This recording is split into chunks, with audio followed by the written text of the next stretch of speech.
street food in Korea, really good. Well, actually, did I ever tell you when Nabi Mama and me were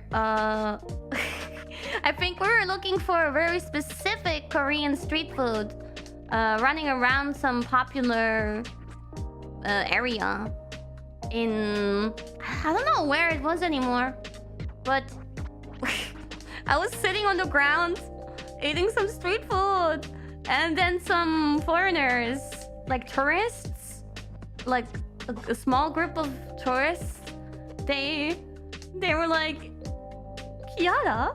They know me! I'm like, what the fuck? It's not even Koreans recognizing me, but tourists, being tourists in Korea, were like, oh, you Kiara? I'm like,